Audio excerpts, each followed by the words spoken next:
आप सभी को मेरा नमस्कार बच्चों। कैसे हैं आप सब। आज हम क्या पढ़ेंगे? पाठ पढ़ेंगे, कविता पढ़ेंगे। क्या पढ़ना चाहते हो बेटा आप? आज पाठ पढ़ेंगे। अच्छा, ओके। कहानी, निबंध क्या पढ़ना है? कौन सा पाठ है मैं आपको बोलूंगी, उससे पहले एक अच्छा सा गाना सुनेंगे। ओके, गाने से हमारे पाठ की शुरुआत करेंगे। फिर मैं आपको कुछ पूर्व ज्ञान के प्रश्न भी पूछूंगी। सबसे पहले एक गाना सुनना है, तो थोड़ा आपको आइडिया आ जाएगा कि हमारा पाठ किस पर आधारित है।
कैसा लगा ये गाना आपको?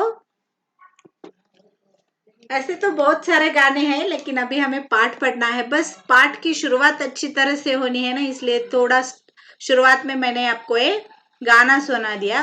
अभी मैं कुछ प्रश्न पूछती हूँ।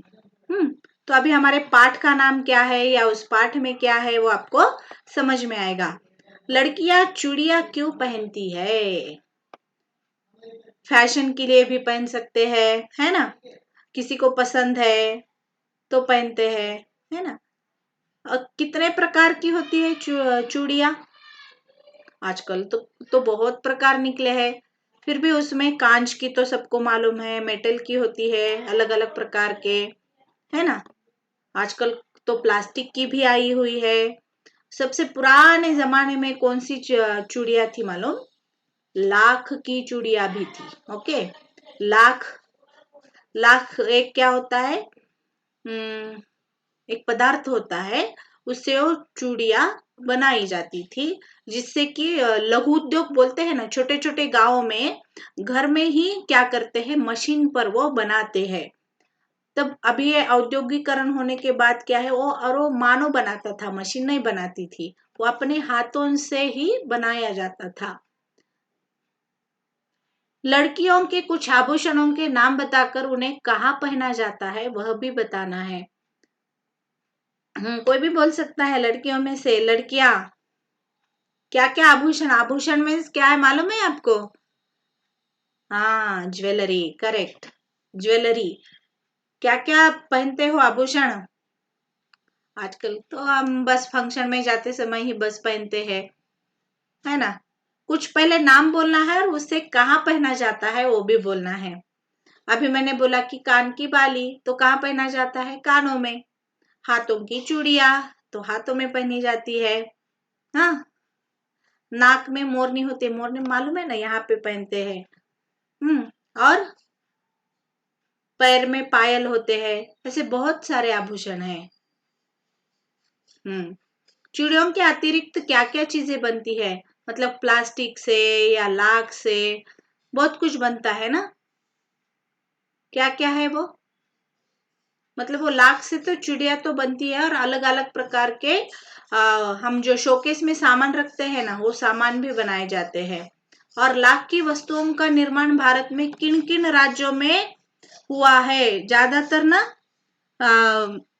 झारखंड, मध्य प्रदेश, यहाँ पे वो ज्यादा लाख की निर्मित होती है। लाख की वस्तुओं का निर्माण भारत के किन किन राज्यों में होता है? और आपको डिटेल में होना है तो आप गूगल बाबा में सर्च कर सकते हैं। और मतलब ये लघु उद्योग की तरह होता है, मतलब जिनके पास ज्यादा क्या नहीं होता है, पैसे लगाने के लिए पैसा नहीं होता है ना।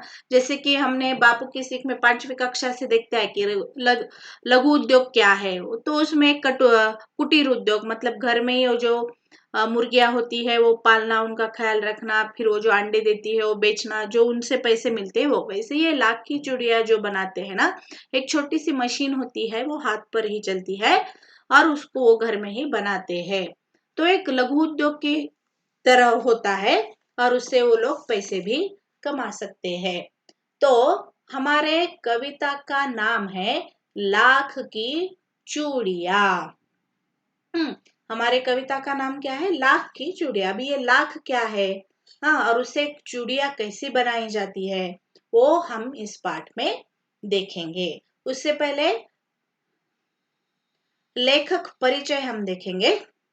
यह एक पाठ है और पाठ के लेखक है कामता नाथ जी। तो उनका जन्म 22 सितंबर 1935 को लखनऊ में कामता नाथ का जन्म हुआ था। महत्वपूर्ण कुछ उनकी कृतियां है: उपन्यास समुद्र तट पर खुलने वाली खिड़की, सुबह होने तक, एक और हिंदुस्तान, तुम्हारे नाम, कहानी संग्रह है छुट्टियां, तीसरी सांस, सब ठीक हो जाएगा, शिकस्त, रिश्ते नाते, नाटक है दिशाहीन और फूलन। और उनको कुछ प्रमुख पुरस्कार व सम्मान इस तरह से मिले थे: मध्य प्रदेश साहित्य परिषद की ओर से मुक्तिबोध पुरस्कार, उत्तर प्रदेश हिंदी संस्थान की ओर से यशपाल पुरस्कार और साहित्य भूषण तथा महात्मा गांधी सम्मान भी उन्हें मिला था उनकी साहित्य कृतियों के लिए। और उनकी मृत्यु 25 मई 2015 में हुई। तो अभी इस पाठ में क्या है उसे हम शुरुआत करेंगे। आपके पाठ्य पुस्तक भी निकालने हैं। जैसे कि हमने पहले गाना सुना, हाँ, उसके बाद मैंने आपको कुछ प्रश्न पूछे, तो उससे आपको पता चला ही होगा कि हमारे पाठ में पूरा चूड़िया कैसी बनाई जाती है उसका वर्णन दिया गया है। लेकिन लेखक हमें क्या बताना चाहते हैं कि इस पाठ में लेखक ने यह दर्शाना चाहा है कि वर्तमान समय में मशीनीकरण का प्रभाव निरंतर बढ़ता जा रहा है। जैसे कि मैंने आपको क्या बोला कि ये लघु उद्योग है, लाख से चूड़िया बनाना एक क्या है? लघु उद्योग है। और उससे क्या बनती है? चूड़िया बनती है। और ज्यादा भांडवल न लगाते हुए भी ये घर में ही छोटा सा उद्योग कर सकते हैं। जैसे कि मैंने आपको कुटीर उद्योग का उदाहरण दिया था। तो हाथ से काम करने वाले कारीगर बेरोजगार हो जा रहे हैं और साथ ही उनके पूर्वजों के जो उद्योग धंधे समाप्त होते जा रहे हैं। हथकरघा उद्योगों का स्थान मशीनों ने ले लिया है। जैसे कि ये निरंतर मशीनीकरण बढ़ता जा रहा है, मतलब अभी अलग अलग फैक्ट्रियां, फिर उसमें मशीन आ रहे हैं ना अलग अलग प्रकार के। और एक छोटा सा एक उद्योग क्या हो रहा है, मतलब ये उद्योग बोल के ही नहीं, जो छोटे छोटे उद्योग होते हैं वो क्या हो रहे हैं? बंद हो रहे हैं। तो जो गरीब है वो गरीब ही रह रहा है और जो अमीर है वो अमीर हो जा रहा है। तो उसके ऊपर क्या करना चाहिए? तो अभी हम इस पाठ में लाख की चूड़िया किस प्रकार से वो लेखक बनाते हैं, या लेखक का कोई चाचा, मामा या काका कोई है वो बनाते हैं, वो यहाँ पे दिया गया है। तो इस पाठ के द्वारा लेखक लघु उद्योग की ओर पाठकों का ध्यान करवा रहे हैं। मतलब हम पाठक में जो इस पाठ को पढ़ेंगे, तो इस पाठ क्या है? ये लाख की चूड़िया लेखन पाठ है। तो इसे अभी हम क्या करते हैं? अभी तो मशीन आ गए, ये क्या है? अभी कोई पहनते भी नहीं है वो चूड़िया, लेकिन ये एक लघु उद्योग का उदाहरण उन्होंने दिया है। तो इस प्रकार के छोटे उद्योग कर भी, मतलब कोई भी ना घर में नहीं बैठेगा, बेरोजगार नहीं बैठेगा। तो वे क्या कहते हैं कि बदलते समय का प्रभाव हर वस्तु पर पड़ता है ना। मतलब बढ़ना चाहिए, आगे जाना चाहिए, अलग अलग टेक्नोलॉजी के साथ हमें भी अलग अलग वस्तुओं का निर्माण जो हो रहा है उसके साथ वो सीखना भी है ना। लेकिन इस प्रकार के जो छोटे उद्योग है उनको भी बढ़ावा देना चाहिए, जो कि वो नहीं दिया जा रहा है। तो इस पाठ में दो पात्र है, एक है बदलू और एक कौन है वो मैं आपको बोलूंगी।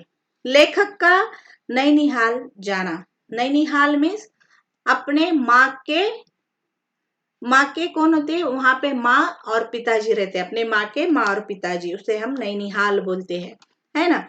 लेखक जब छोटा था तो हर वर्ष अपने स्कूल की गर्मी की छुट्टियों में वो कहाँ जाते थे, नैनीहाल जाते थे, मामा के पास जाया करते थे। तो हम भी छुट्टियों में अपने मामा के घर जाते हैं ना, तो वैसे ही इस पाठ के जो लेखक है कामता नाच जी, वो भी अपने मामा के गांव जाते थे और मामा के पास जाया करता था और 1.5 महीना रहकर आता था। और मई महीना तो पूरी छुट्टी होती है ना, तो वहां जाना और 1.5 मंथ 1.5 महीना वहां रहकर आते थे। तो गांव में एक बदलू नामक व्यक्ति था। अभी ये बदलू कौन है, मैं आपको बोली ना, इस पाठ में 2 पात्र है। तो लेखक जब उस गांव में जाते थे, उनके मामा के गांव में, तो वहां उस गांव में एक बदलू नामक व्यक्ति, अभी वो क्या करता है हम देखेंगे, जिसे मामा के गांव का होने के कारण लेखक उसे बदलू मामा कहना चाहिए था, है ना। हम अभी हमारे माँ की साइड के जो लोग मिलते हैं ना, रिश्तेदार, उनको हम बोलते हैं मामा मामा, मामा या मामी कहते हैं, नहीं तो मासी कहते हैं, है। और पिताजी के तरफ से जो होते हैं उनको चाची, चाचा, बुआ, इस प्रकार से हम बुलाते हैं। लेकिन यहाँ पे हमें लेखक कहते हैं कि ये मेरे मामा के गांव का था, कौन, ये बदलू, लेकिन मैं उनको मामा नहीं कहता था, लेकिन सभी बच्चे उसे बदलू काका कहते थे, इसलिए लेखक भी, मतलब मैं भी उनसे बदलू काका ही कहता था। तो वह पेशे से मनिहार था। मनिहार का यहाँ पे अर्थ होगा कि जो क्या करता है, चूड़ियां बनाता है। कैसा काम करता है, चूड़ियां बनाने का काम करता है और उसको आकार देता है। मनिहार मतलब लाइक आप व्यावसायिक, हाँ, बदलू व्यवसाय से मनिहार था, चूड़ियां बनाने वाला। और वह क्या करता था, अर्थात चूड़िया बनाने वाला क्या होता है, मनिहार कहते हैं उसको। वह लाख की सुंदर सुंदर रंग बिरंगी चूड़िया बनाता था। वह उसके पूर्वजों का कारोबार था। हम बोलते हैं ना, हमारे पूर्वजों से यही काम करते आ रहे हैं। अगर किसी का एक कपड़े का दुकान है, या किसी छोटे एक घड़ी का दुकान है, हमारे हमारे दादा परदादा, फिर हम दादा परदादा, दादा, फिर पिताजी, और मैं भी यहाँ यही काम कर रहा हूँ, ऐसा बोलते हैं ना, पीढ़ी ने पीढ़ी, मतलब पूर्वजों से जो काम करते आ रहे हमारे पूर्वज घर में, वही काम चलते आना। तो ये भी बदलू काका का जो ये काम था मनिहारी का, वो उनके पूर्वजों से ही उन्हें मिला था। तो उनका क्या काम था कि रंग बिरंगी लाख की चूड़ियां बनाना। यह यह उसके पूर्वजों का कारोबार था, जिसे वह आगे बढ़ा रहा था। उनकी बुनाई चूड़ियां इतनी प्रसिद्ध थी कि उनके गांव के साथ साथ दूसरे गांवों की स्त्रियां भी उसे चूड़ियां ले आती थी, उनसे चूड़ियां ले आती थी, ले जाती थी, है ना। तो बहुत सारे स्त्रियां, औरतें यहाँ आके उनके पास से वो लाख की चूड़ियां लेकर जाते थे, क्योंकि वो बहुत ही प्रसिद्ध मनिहार था उस गांव का और बहुत उसकी बिक्री भी होती थी। तो लेखक का मामा के घर जाने का चाव का कारण था, मतलब लेखक क्यों जाते थे उनके मामा के गांव, एक तो छुट्टियां थी ही, लेकिन लाख की रंग बिरंगी गोलियां जो उसे बदलू दिया करता था। मतलब मामा के घर जाने के बाद वो मामा के घर में ही रहता था, ऐसा नहीं। जो अभी ये बदलू काका है ना, उनके घर क्यों जाते थे लेखक, तो जो ये मनिहार बदलू काका थे, उनको क्या देते थे, रंग बिरंगी गोलियां बना कर देते थे। मतलब छोटे बच्चों को एक आकर्षण होता है ना, कि कुछ भी कलरफुल या रंग बिरंगी है तो उसके साथ खेलने का बड़ा मन होता है उनका, तो उनको वो पसंद आता था। तो किसकी ये लाल गोलियां खाने की, जैसे कि आप जेम्स वगैरह खाते वैसे नहीं, तो लाख की रंग बिरंगी गोलियां खाने को देते थे। तो ये गोलियां ही उनका मन मोह लेते थे। मन मोह लेना, मुहावरा, आकर्षित होना, लिखना है मैं जो बोलती हूँ साथ साथ ही। चूड़ियां बनने की प्रक्रिया किस प्रकार से वो करते थे, देखो। बदलू का मकान गांव में कुछ ऊंचाई पर था, मतलब हम बोलते हैं ना नीचे घर होते, ऐसा नहीं है। तो ये जो बदलू काका का घर था थोड़ा ऐसा ऊंचा था। आप आपके पाठ्य पुस्तक में भी देख सकते हैं, वहां पे दिया गया है। मकान के सामने बड़ा सा आंगन था, जिसमें एक नीम का वृक्ष था। उसी के नीचे वह अपना काम करता था। कितना सुंदर है, देखो। अभी ये बड़ा सा आंगन आपने सुना है, हमारे ऐसे शहर, बड़े बड़े शहरों में ऐसा आंगन दिखता है क्या? नहीं दिखता है। तो ये ऐसे आंगन कहाँ पे हमें देखने के लिए मिलेंगे?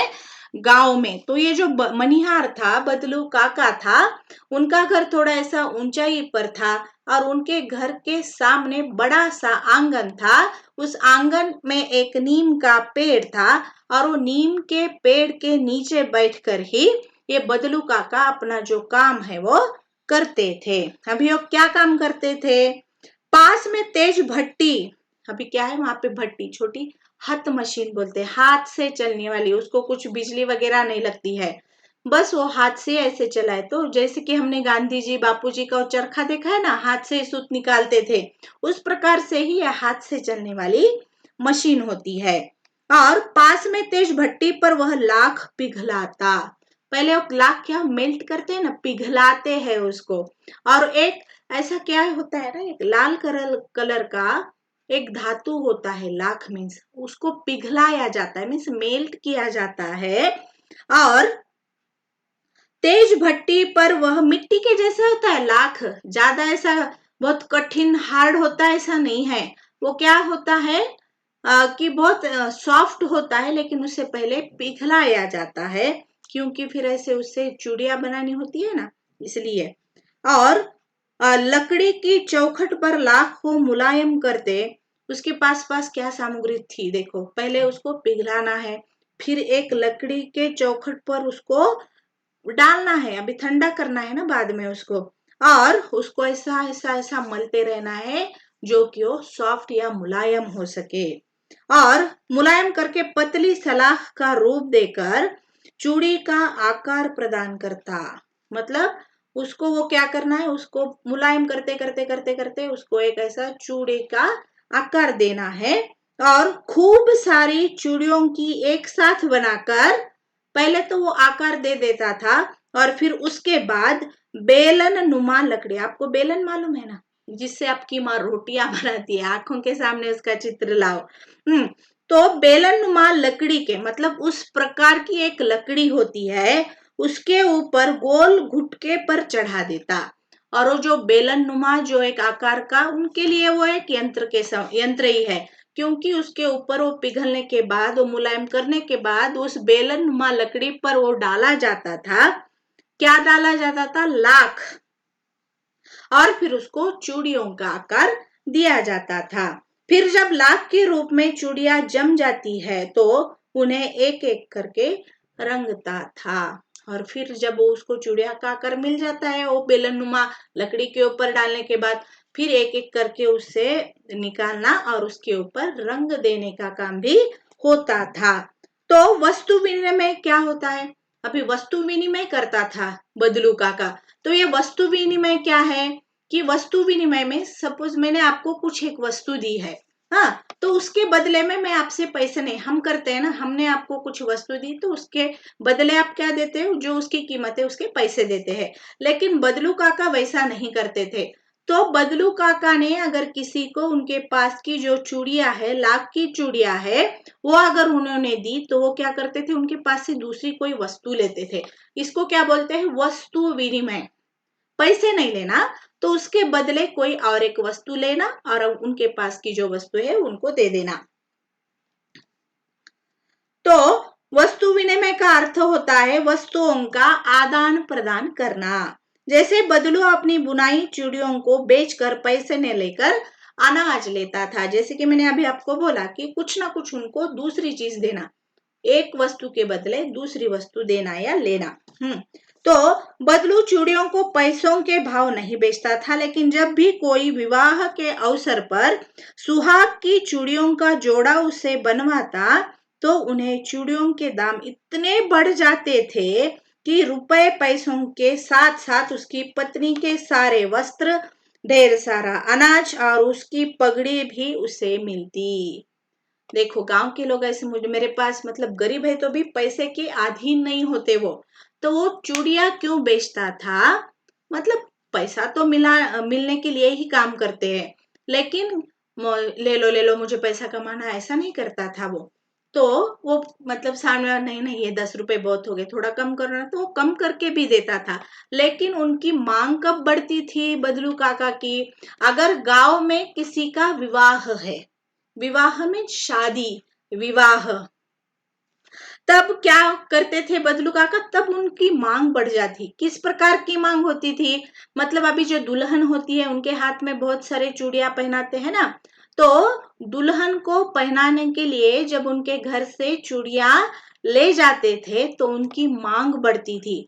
तो क्या क्या मांगते थे देखो, हाँ, तब वो डिमांड करते थे। रोज अगर आप लेके जाएंगे तो वो डिमांड या मांग नहीं करते थे, है ना।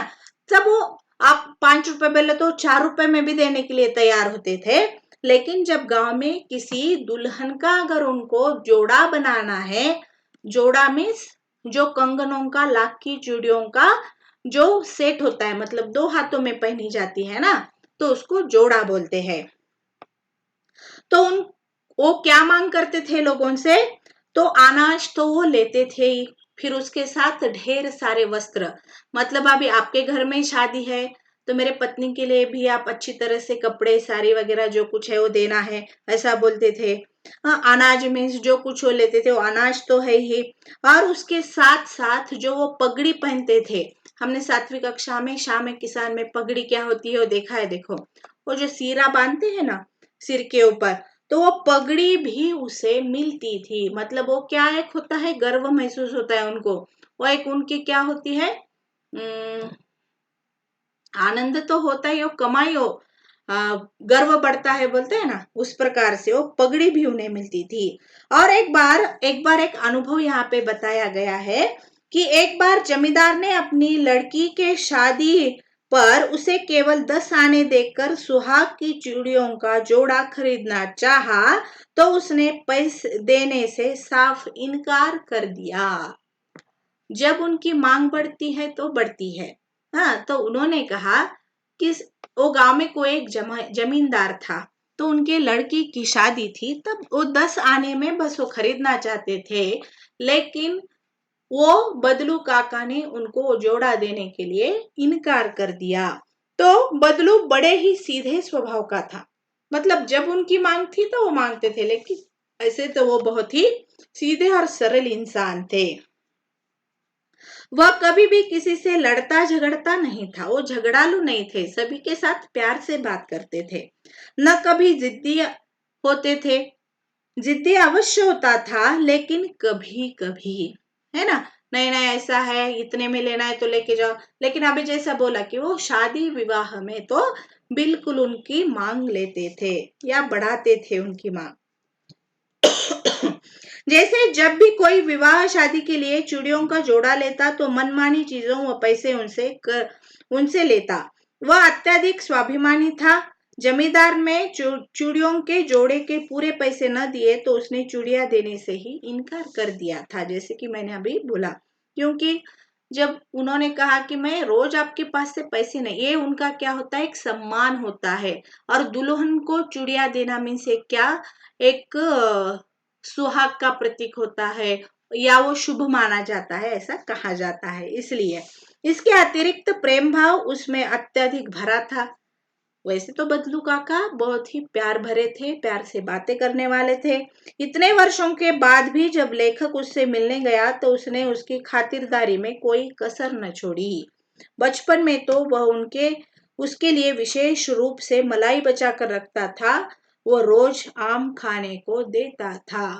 अभी कुछ सालों के बाद, मतलब बीच में बहुत क्या आ गया था, गैप आ गया था, कि बहुत दिनों के बाद अभी लेखक उनके नैनीहाल गए थे। किस कारण गए थे? कि उनके पापा जी का क्या क्या हो गई थी, बदली हो गई थी। तो वो बहुत दूर था वो शहर। तो बहुत 5-6 साल बदलू काका के गांव या उनके मामा के गांव लेखक नहीं आए थे। तो अभी बहुत सालों के बाद जब लेखक उनके घर आए थे, तब वहां क्या हो गया, क्या नहीं, वो हम कल के तासिका में देखेंगे। धन्यवाद।